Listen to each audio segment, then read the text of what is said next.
નમસ્કાર અને સ્વાગત છે.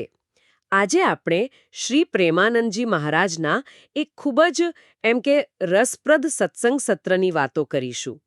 આની બધી વિગતો છે ને એ ગુજરાતીTV.com પર સેવક માધવ જસાપરાએ સરસ રીતે મૂકી છે.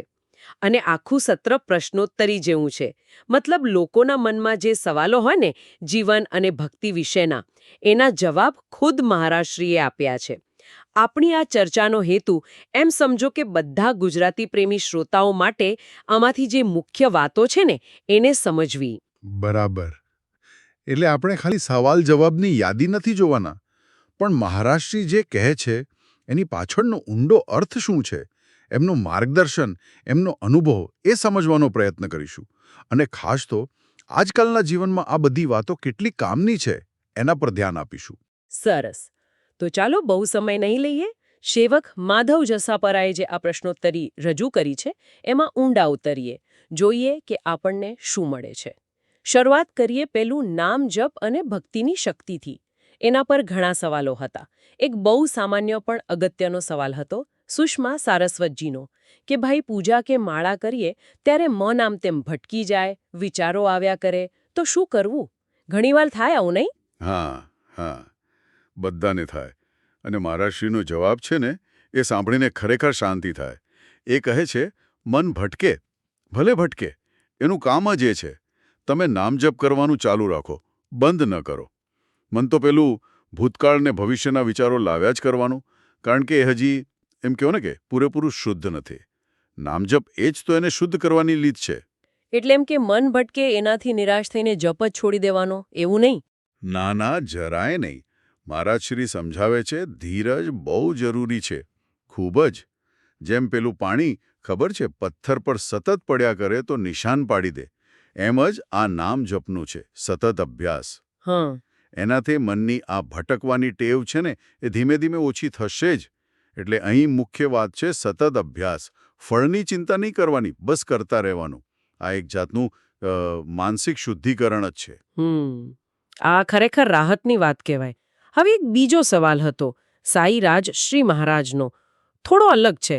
એમણે પૂછ્યું કે નામ જપ કરતા કરતા ક્યારેક એવી સ્થિતિ આવે કે ન હસવું ગમે, ન રડવું, ન બહુ ખુશી લાગે, ન દુઃખ, કોઈને કંઈ કહેવાનું કે સાંભળવાનું પણ મન ન થાય.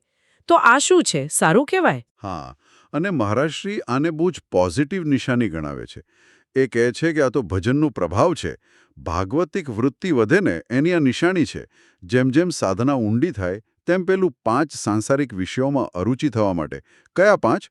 તો ભોગ, વધારે પડતી ઊંઘ, વગર કારણે હસવું, જગત સાથે બહુ લગાવ અને નકામી વાતો. આ સ્થિતિ એટલે ઉદાસીનતા નહીં, પણ અંદરથી ગંભીરતા આવે, શાંતિ આવે, સમતા વધે, બહારના સુખ દુઃખની અસર ઓછી થવા માંડે. એની આ શરૂઆત છે. એટલે એમ કહી શકાય કે વ્યક્તિ વધુ અંતર્મુખી બની રહી છે? હા, બરાબર. અને એ પણ ભક્તિના કારણે. બહારની દુનિયાની ચંચળતા ઓછી થાય અને અંદર સ્થિરતા વધે. આ તો સારો સંકેત છે. ભજન સાચી દિશામાં જઈ રહ્યું છે એમ સમજવું. અને આની સાથે જ જોડાયેલો પેલો કૃષ્ણ શર્માજીનો પ્રશ્ન હતો સુખ દુઃખમાં ભગવાનને યાદ કરવા વિશે.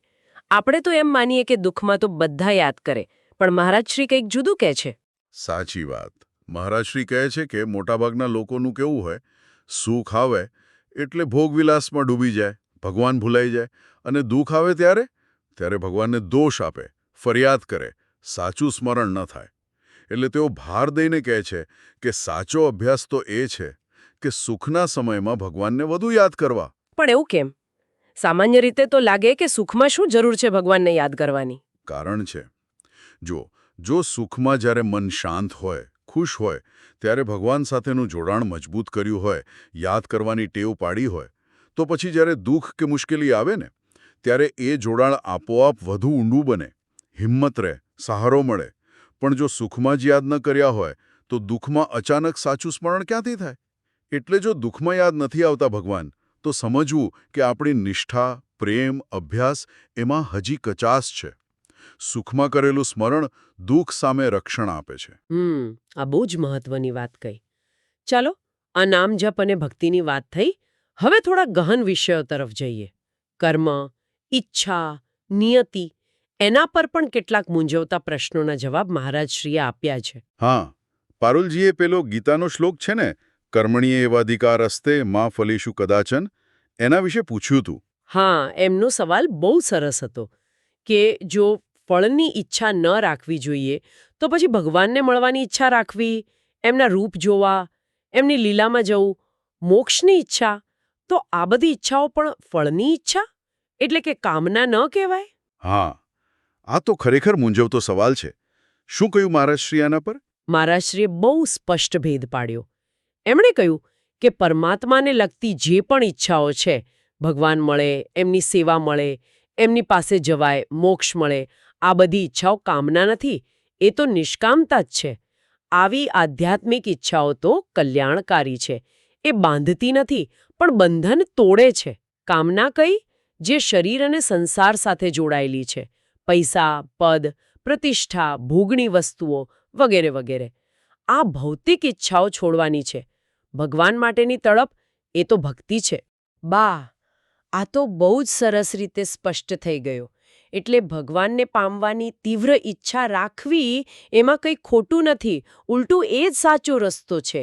હવે પૂનમજીનો એક બીજો પ્રશ્ન જે ઘણાના મનમાં હોય કે પાછલા જન્મના કર્મો આ જન્મમાં કેમ ભોગવવા પડે? આપણને તો યાદ પણ ન હોય કે શું કરેલું. હા, આ સમજાવવા માટે મહારાજશ્રીએ પેલું ભીષ્મ પિતામહનું ઉદાહરણ આપ્યું. બહુ જાણીતું છે. જ્યારે ભીષ્મ બાણશૈયા પર હતા ત્યારે અમને થયું કે મેં છેલ્લા 70 જન્મમાં પણ એવું કોઈ પાપ નથી કર્યું જેનું ફળ આટલી ભયંકર પીડા હોય. ત્યારે ભગવાને એમને દિવ્ય દ્રષ્ટિ આપી 100 જન્મ પાછળ જોયું. ત્યારે દેખાયું કે રાજા તરીકે એમણે એક સાપને પકડીને બાવળના કાંટા પર ફેંકી દીધો હતો. એ કર્મનું ફળ 100 જન્મ પછી મળ્યું. 6 મહિનાની બાણશૈયા. ઓહો, એટલે કર્મનું ફળ મળવામાં આટલો બધો સમય લાગી શકે? બરાબર.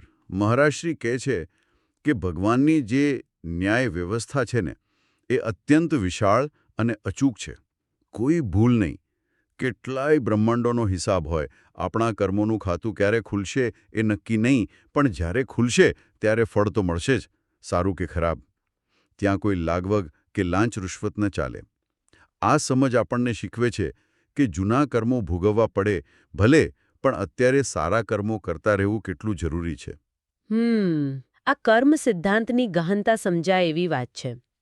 હવે મુકેશજીનો સવાલ હતો કે આપણે સાંભળીએ છીએ બધું ભગવાન પર છોડી દો. તો આનો મતલબ શું? કે આપણે કંઈ કરવાનું જ નહીં?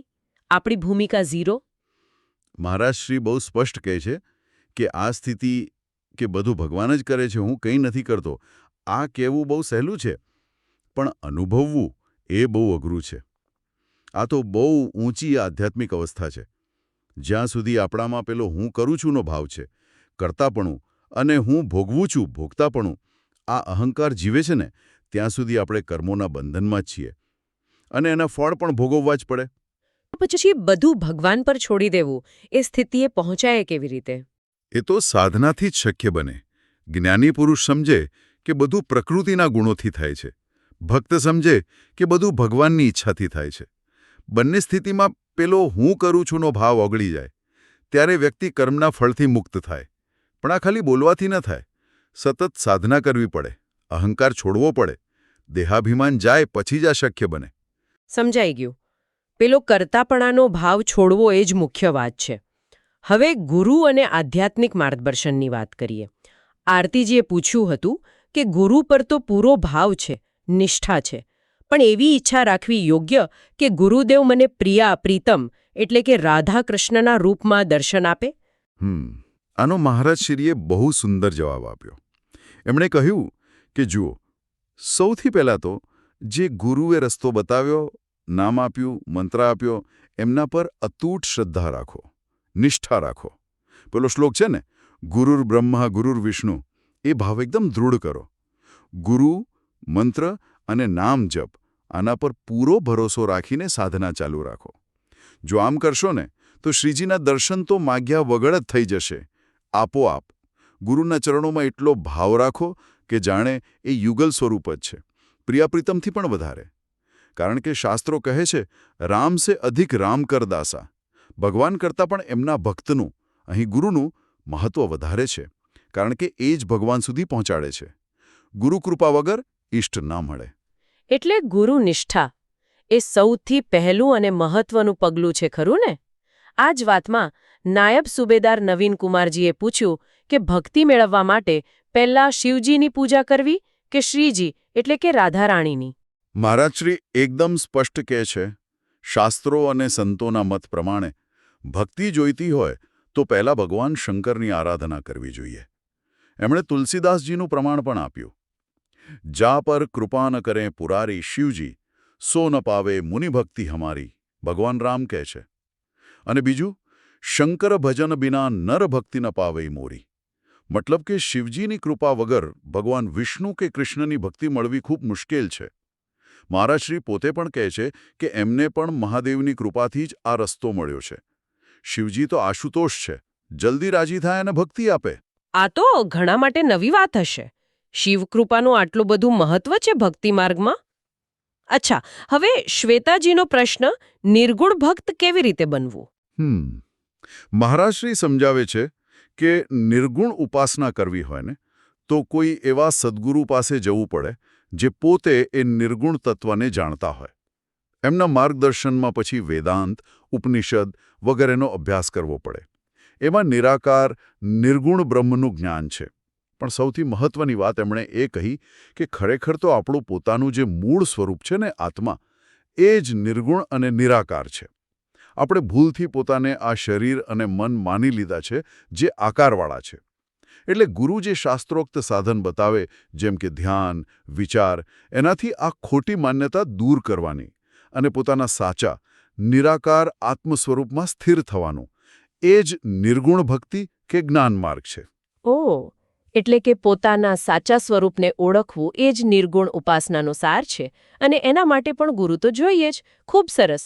ચલો હવે થોડી વાત કરીએ સમતા અને પોઝિટિવ રહેવા વિશે. પ્રતિભાજીનો સવાલ બહુ પ્રેક્ટિકલ હતો. જીવનમાં ગમે તેવી સ્થિતિ આવે, હંમેશા ખુશ કેવી રીતે રહેવાય? આનો મહારાજશ્રીનો જવાબ ટૂંકો પણ બહુ ઊંડો છે. સમતા રાખો. જીવનમાં જે કંઈ આવે જાય, દરેક સ્થિતિમાં સ્મિત કરતા રહો. પણ આ સ્મિત કોણ કરી શકે? જે પેલું માન અપમાન, શત્રુ મિત્ર, સુખ દુઃખ, લાભ હાનિ, આ બધા દ્વંદ્વોમાં એક સરખો રહી શકે, વિચલિત ન થાય. આ સમતા જ અંદરની તાકાત છે.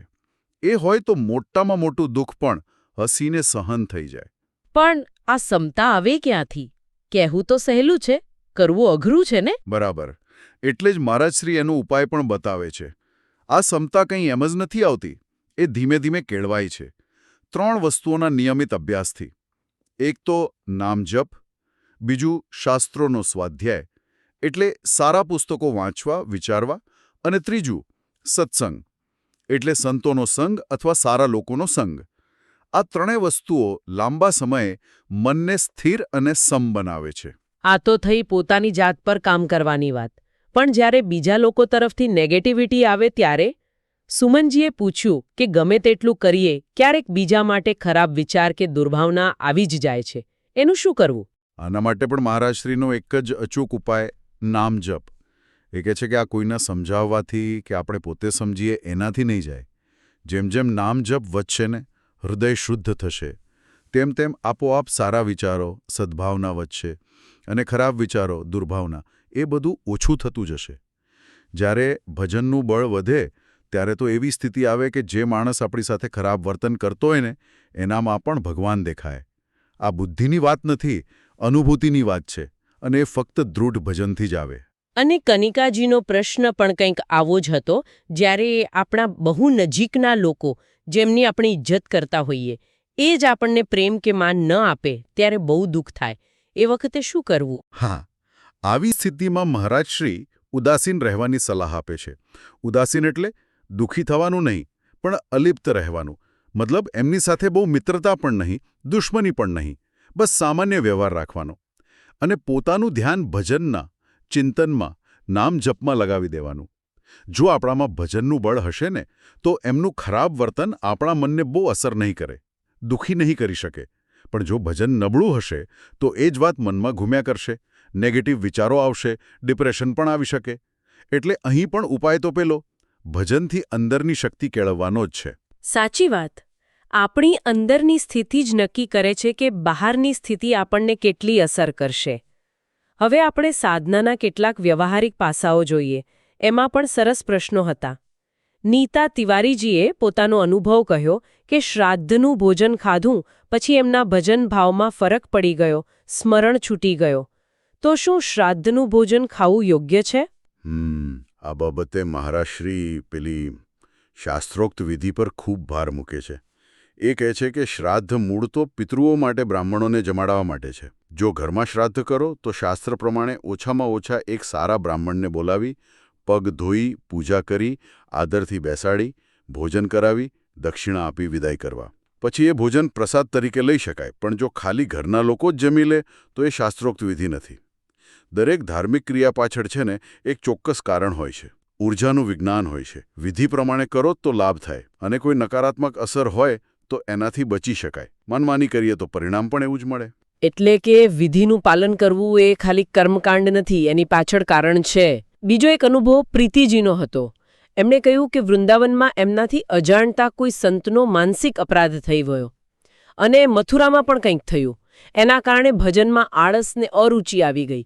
આનું શું નિવારણ? હા, મહારાજશ્રી સમજાવે છે કે સંતો કે વૈષ્ણવોનો અપરાધ એ ભક્તિ માર્ગમાં બહુ મોટો અવરોધ ગણાય છે. બીજા પાપ કે અપરાધ તો દૃઢ નામ જપથી અને પછતાવો કરવાથી નાશ પામે છે. ભગવાન દયાળુ છે, માફ કરી દે. પણ જો કોઈ વૈષ્ણવ કે સંતની નિંદા કરી હોય, અપમાન કર્યું હોય, એમને દુઃખ પહોંચાડ્યું હોય, જાણી જોઈને, તો શાસ્ત્રો કહે છે કે એનો એક જ ઉપાય જે તે વૈષ્ણવ પાસે જઈને પગે પડીને માફી માંગવી પડે. જો અજાણતા ખાલી મનમાં કોઈ ખરાબ વિચાર આવી ગયો હોય તો દૃઢ ભજન અને મનોમન માફી. પણ સૌથી સારું તો એ જ કે સંતો વિશે દોષ જોવાનો ટાળીએ, નહીં? બિલકુલ. મહારાજશ્રી ખાસ ચેતવે છે સંતો માટે ક્યારેય દોષ દૃષ્ટિ રાખવી જ નહીં. આપણને એમની અંદરની સ્થિતિની, એમની સાધનાની કંઈ ખબર ન હોય. કોઈ સંત દિવસે સૂતેલા દેખાય તો બની શકે આખી રાત જાગીને ભજન કર્યું હોય. એમના વિશે ખરાબ વિચાર કરવાથી આપણું પોતાનું જ ભજન બગડે, પુણ્ય નાશ પામે. અને છેલ્લે એકાંતના મહત્વ અને એના જોખમ વિશે પણ મહારાજશ્રીએ વાત કરી. હા, એમણે કહ્યું કે સાધકની ખરી કસોટી તો એકાંતમાં થાય. સમાજમાં લોકો વચ્ચે તો સારા બનીને રહેવું સહેલું છે, પણ એકાંતમાં જ્યારે કોઈ જોનાર નથી ત્યારે મન શું કરે છે એ અગત્યનું છે. જો એકાંતમાં પણ મન સંસારના વિષયોમાં જ ફર્યા કરે, મોબાઈલ ટીવીમાં રચ્યુપચ્યું રહે, તો એ એકાંત સાધના માટે નકામું છે. ઉલટું એ પતનનું કારણ બને. સાધકનું એકાંત પવિત્ર હોવું જોઈએ. ત્યાં ખાલી ભગવાન, ગુરુ અને નામજપનું જ ચિંતન ચાલે. હંમેશા એવો ભાવ રાખવો કે ભગવાન અને ગુરુ મને જોઈ રહ્યા છે. નવા સાધકો માટે તો સંતોના સંગમાં રહેવું જ વધુ સારું, કારણ કે એકાંતમાં મન ભટકાવી શકે છે. શુદ્ધ એકાંત હોય તો જીવન ધન્ય બની જાય. તો આટલી બધી વાતો થઈ. આજના વિશ્લેષણમાંથી મુખ્ય શું તારવી શકાય? મને લાગે છે કે કેટલીક વાતો એકદમ સ્પષ્ટ થઈ. જેમ કે નામ જપ એ દરેક સમસ્યાનો અને સાધનાનો મુખ્ય આધાર છે. કર્મનો સિદ્ધાંત અટલ છે. ભગવાનના ન્યાય પર શ્રદ્ધા રાખવી. ગુરુનિષ્ઠા સૌથી ઉપર. જીવનમાં સુખ દુઃખમાં સમતા કેળવવી બહુ જરૂરી છે, જે ભજન, સ્વાધ્યાય અને સત્સંગથી આવે. અને સાધના, ખાસ કરીને એકાંત, એ શુદ્ધ અને સાવધાનીથી કરવી જોઈએ. અને એક વાત જે મને બહુ ઊંડી લાગી, જે એક સવાલના જવાબમાં મહારાજશ્રીએ ઇશારો કર્યો હતો, પેલો અહંકાર કેટલો સૂક્ષ્મ હોય છે. જ્યારે કોઈ કહે કે મને તો હવે સહેચરી ભાવ આવી ગયો, કે મને આવા દર્શન થયા, ત્યારે મહારાજશ્રી તરત પૂછે છે, આ કહેનાર હું કોણ છે? એ તો અહંકાર જ બોલે છે. સાચી આધ્યાત્મિક સિદ્ધિ કે અનુભૂતિ તો માણસને વધુ નમ્ર બનાવે, એનું પ્રદર્શન ન કરે. જેમ પૈસાદાર માણસ પોતાનું ધન છુપાવીને રાખે, એમ સાચો સાધક પોતાની અનુભૂતિ ગુપ્ત રાખે. પોતાને સાવ નાનો, અયોગ્ય માને, ત્યારે જ સાચું ભજન થાય. આ ખરેખર ગંભીર મુદ્દો છે. જો આધ્યાત્મિક રસ્તા પર પણ અહંકાર આટલો છૂપો રહી શકે, તો પછી સાચી નમ્રતા આવી રહી છે કે નહીં, આપણી પ્રગતિ થાય છે કે નહીં, એ સમજવું કેવી રીતે? કારણ કે પોતાની પ્રગતિનું મૂલ્યાંકન કરવા જઈએ તો પાછો અહંકાર જ આવી જાય. શું એવું બની શકે કે પ્રગતિની સાચી નિશાની એ જ હોય કે આપણને સતત ભજનની ભૂખ લાગે, ભગવાન માટે પ્રેમની કમી લાગે અને ક્યારેય સંતોષ ન થાય? જેમ મહારાજશ્રી પોતે હંમેશા કહે છે. આ એક સવાલ આપણે સૌ શ્રોતાઓ માટે વિચારવા જેવો છોડીએ છીએ. ગુજરાતીTV.com દ્વારા સેવક માધવ જસાપારા તરફથી આ માહિતી રજૂ કરવામાં આવી હતી. આપ સૌને અમારો આ વાર્તાલાપ કેવો લાગ્યો એ વિશે આપના વિચારો નીચે કોમેન્ટ બોક્સમાં લખીને અમને ચોક્કસ જણાવશો. અને હા, જો આપને આ ચર્ચા ઉપયોગી લાગી હોય તો ગુજરાતીTV.comને લાઇક કરવાનું, આપના મિત્રો સાથે શેર કરવાનું અને ચેનલને સબસ્ક્રાઇબ કરવાનું ભૂલશો નહીં. આપના પ્રતિભાવો અમારા માટે ખરેખર મૂલ્યવાન છે.